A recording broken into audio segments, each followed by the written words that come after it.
من الشيطان الرجيم.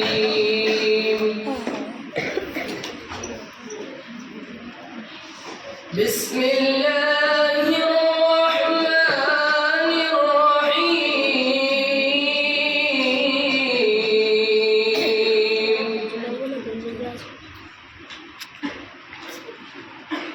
تبارك الذي جعل في السماء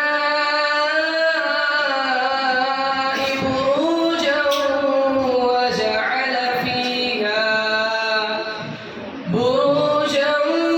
وجعل فيها سراجا وقمرا منيرا. وهو الذي جعل الليل والنهار خلفة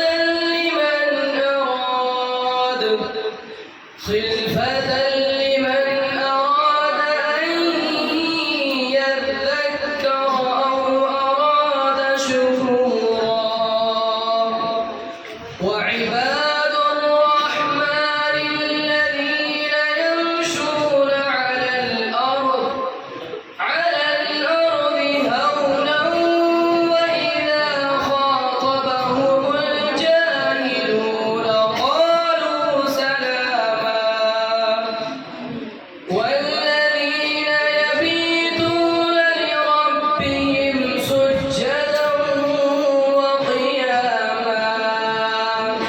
والذين يقولون ربنا اصرف عنا عذاب جهنم إن عذابها كان غراما إنها ساءت مستقرا ومقاما. والذين إذا أنفقوا لم يسرفوا ولم يقتروا وكان بين ذلك قواما. والذين لا يدعون مع الله إلها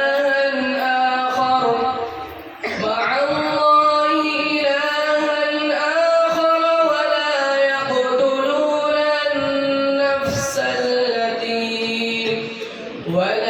يقتلون النفس التي حرم الله إلا بالحق ولا يزنون. ومن يفعل ذلك يلقى أثاما. صدق الله العظيم.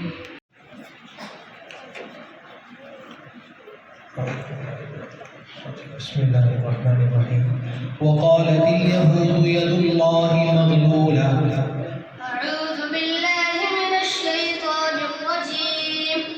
بسم الله الرحمن الرحيم. وقالت اليهود يد الله مغلولة غلت أيديهم ولعنوا بما قالوا بل يداه مبسوطتان ينفق كيف يشاء وليزيدن كثيرا منهم ما أنزل إليك من ربك طغيانا وكفرا وألقينا بينهم العداوة والبغضاء إلى يوم القيامة كلما أوقدوا نارا للحرب أطفأها الله يسعون في الأرض فسادا والله لا يحب المفسدين. ولو أن أهل الكتاب آمنوا واتقوا لكفرنا عنهم سيئاتهم ولأدخلناهم جنات النعيم. ولو أنهم أقاموا التوراة والإنجيل وما أنزل إليهم من ربهم لأكلوا من فوقهم ومن تحت أرجلهم منهم أمة مقتصدة وكثير منهم ساء ما يعملون.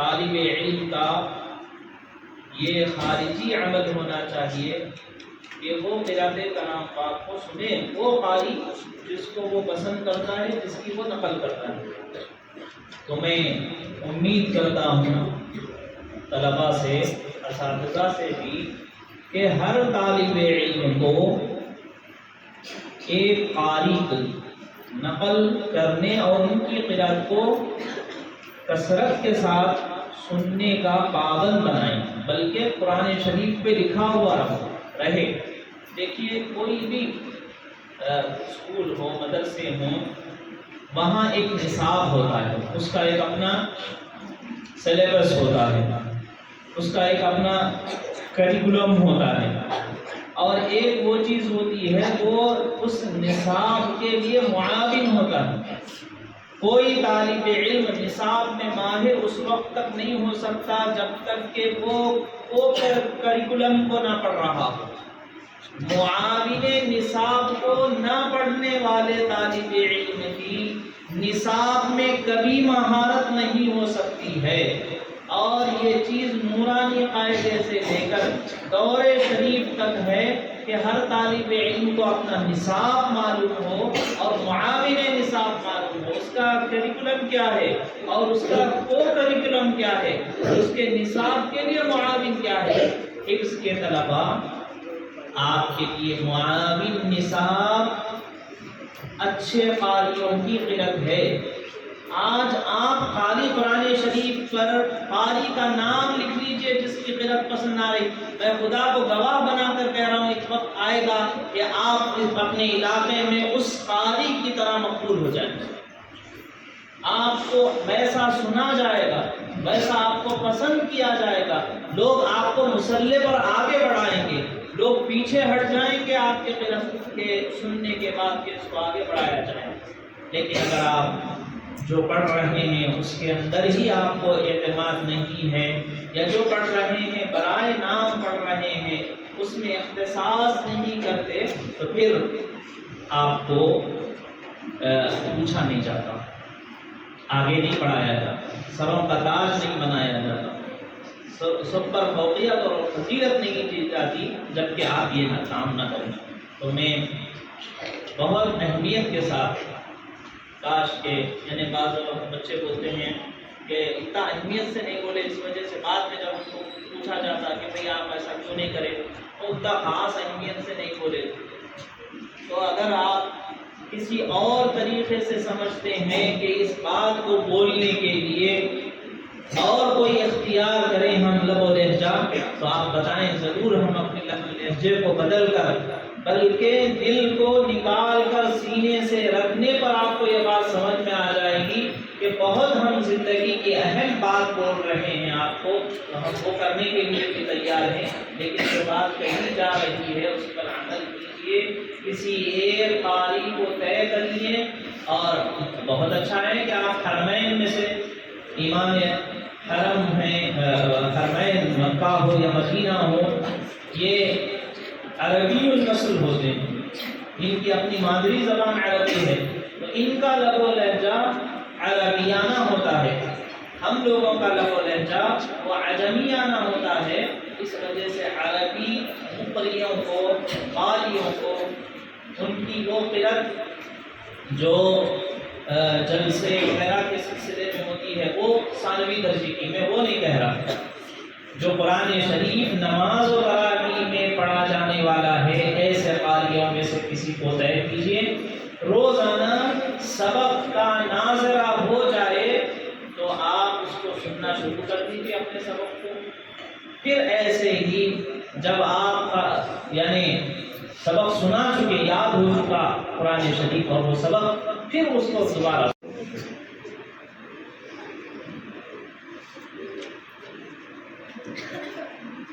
مجرم ہوں جہاں بھر کا، محشر میں بھرم رکھنا، رسوائے زمانہ ہوں،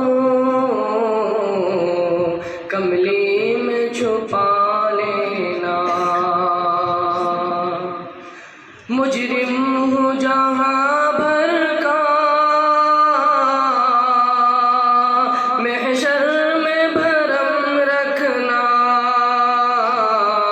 رسوائے زمانہ ہوں کملی میں چھپا لینا مقبول دعا میری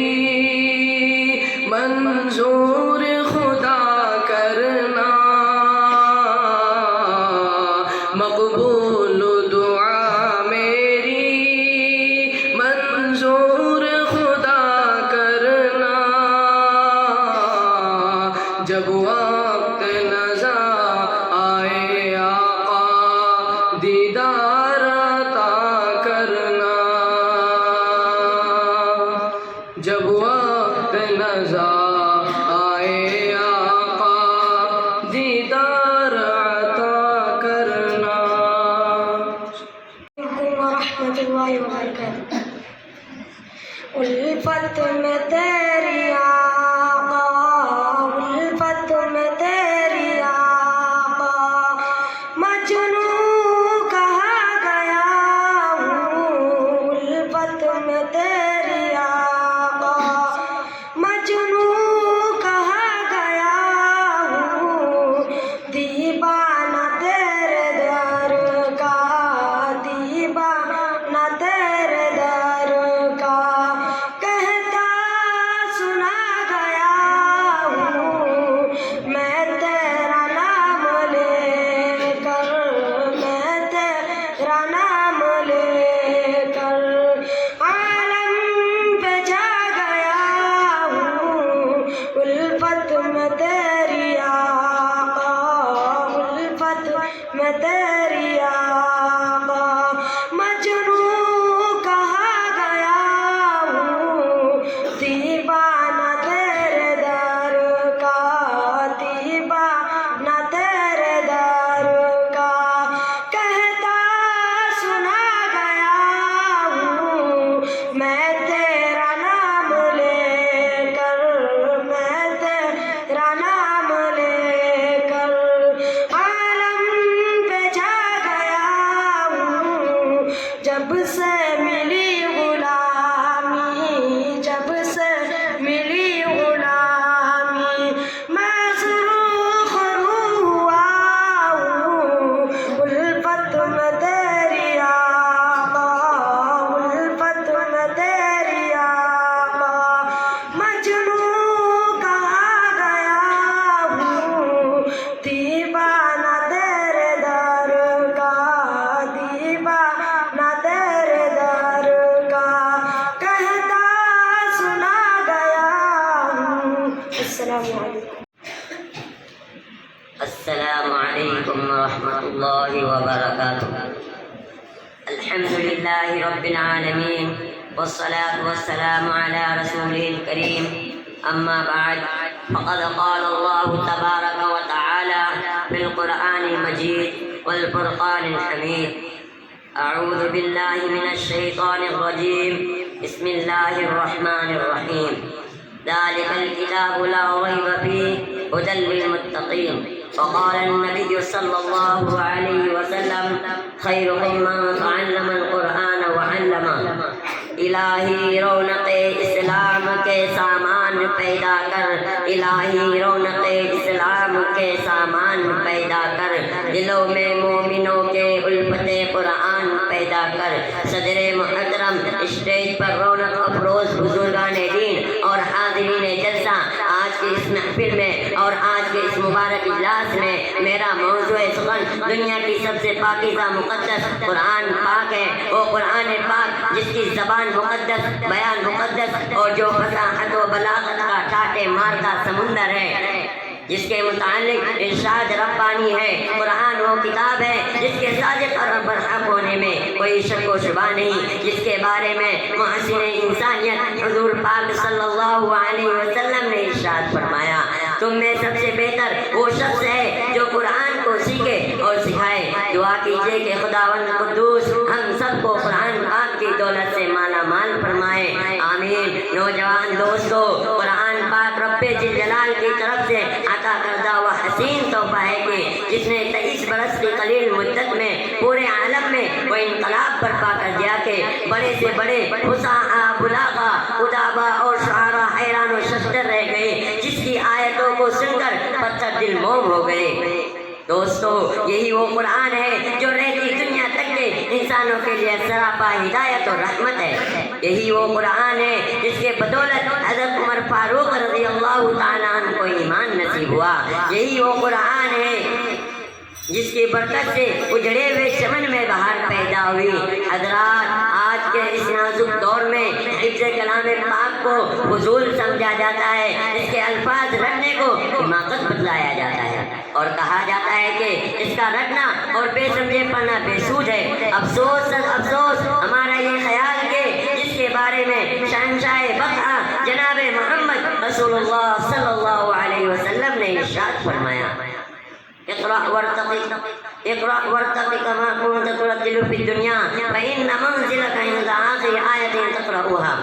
قیامت کے دن حافظ قرآن سے کہا جائے گا قرآن پڑھتا جا اور جنت کے درجوں پر چڑھتا جا، ٹھہر ٹھہر کر پڑھ جیسا کہ تو دنیا میں ٹھہر ٹھہر کر پڑھا کرتا تھا، بس تیرا مقام اور ٹھکانہ وہی جہاں آخری آیت پر پہنچے۔ یاد رکھو یہ قرآن دنیا کی سب سے بڑی نعمت ہے، یہ زمین آسمان چاند سورج کوئی اس نعمت کا مقابلہ نہیں کر سکتے۔ قرآن رب کائنات کا مقدس اور عظیم کلام ہے، اور کیوں نہ ہو کہ جبکہ اس کے اتارنے والا خالق امین جس کے ذریعے اتارا گیا وہ بھی امین جس ذات پر نازل ہوا، وہ بھی امین جس مہینوں میں نازل ہوا وہ تمام مہینوں سے افضل، اور جس رات میں نازل ہوا وہ 1000 مہینوں سے بہتر ہے۔ اللہ کا یہ پاکیزہ مقدس کلام تمام کلاموں سے افضل اور برتر ہے۔ حدیث پاک میں آتا ہے فضل کلام اللہ علی سائر الکلام کفضل اللہ علی خلقہ۔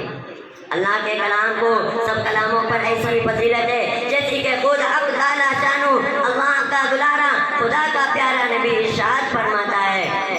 کہ جس نے قرآن پڑھا اور اس پر عمل کیا اس کے والدین کو کل قیامت کے دن سورج سے بھی زیادہ روشن تاج پہنایا جائے گا۔ غور کرنے کا مقام ہے کہ والدین کو اس گناہ قدر انعام سے نوازا جائے گا تو خود پڑھنے والے کا کیا عالم ہوگا۔ حضرات قیامت کا میدان ہوگا اور 10 ایسے آدمی جس کے لیے جہنم واجب ہو چکی ہوگی۔ حافظ قرآن اپنے رب کی بارگاہ میں سفارش کرے گا، پروردگار عالم اس کی سفارش قبول کرے گا اور اس حافظ قرآن کی برکت سے ان کی نجات عطا ہوگی۔ مسلمانوں یہ قرآن کریم عظیم برکت اور سعادت ہے جو روح خداوندی ہے، معدن حیات اور شرط اسماء زندگی ہے۔ وہ عرب قوم جو پشتاق غصے سے چلی آ رہی تھی، دنیا جس کو ذلیل و حقیر جانتی تھی، کوئی ان کو اونٹ کی مہنگیوں میں کھیلنے والا سمجھتا، کوئی ان کو جوہلائے عرب کا خطاب دیتا، لیکن جب قرآن آیا تو جن کا نام جوہلائے عرب تھا صحابہ کرام ہو گیا، جس کو نفرت سے یاد کیا جاتا تھا اس کو رضی اللہ عنہم اور رضوان کا اعزاز ملا۔ جس زمانہ کا نام جاہلیت تھا اس کا نام خیر القرون ہو گیا۔ وہ مردہ قوم جو کروٹ نہیں لے سکتی طاقت و قوت سے ایسی لیس ہو گئی کہ جس نے کیسر و کسریٰ کا غرور خاک میں ملا دیا۔ دوستو یہی وہ قرآن ہے، قرآن آیا تو زمان و مکان میں زندگی آئی، قرآن آیا تو احکام ملے، شریعت ملی، قرآن آیا تو کیسر و کسریٰ کا غرور خاک میں ملا، قرآن آیا تو باطل کے لہراتے جھنڈے ٹوٹ پڑے، قرآن آیا تو روشنی آئی، قرآن آیا تو دوستو سب کچھ ملا، مگر افسوس افسوس ہم نے اس کی پاکیزہ تعلیمات کو بھلا دیا، ہم نے ان کو پاکیزہ تعلیمات کو بھلا دیا۔ نتیجہ یہ ہوا کہ وہ مسلم قوم جس کے سر پر عزت و رفعت کا تاج تھا ذلت و رسوائی کی گان میں جا گری۔ وہ مسلم قوم جس کے آگے بڑھ کر استقبال کرتی تھی ناکامی اس کا مقدر بن گیا۔ وہ قوم جس کی ایک آواز پر افریقہ کے جنگل میں رہنے والے خونخوار درندوں نے میدان خالی کر دیا تھا، آج ایک چوٹی بھی اس کا حکم ماننے کو تیار نہیں۔ وہ قوم کس نے کبھی حکومت و سلطنت کا فریضہ انجام دیا تھا آج غلامانہ زندگی بسر کر رہی ہے۔ مسلمانوں سمجھو اور ہوشیار ہو جاؤ، قرآن پاک سے وابستہ ہو جاؤ، ورنہ یاد رکھو تاریخ ہمیں کبھی معاف نہیں کرے گی۔ انہی چند باتوں پر میں اپنی تقریر کو ختم کرتا ہوں۔ اللہ تعالی ہم سب کو قرآن پاک پڑھنے اور پڑھانے اور سکھانے اور اس پر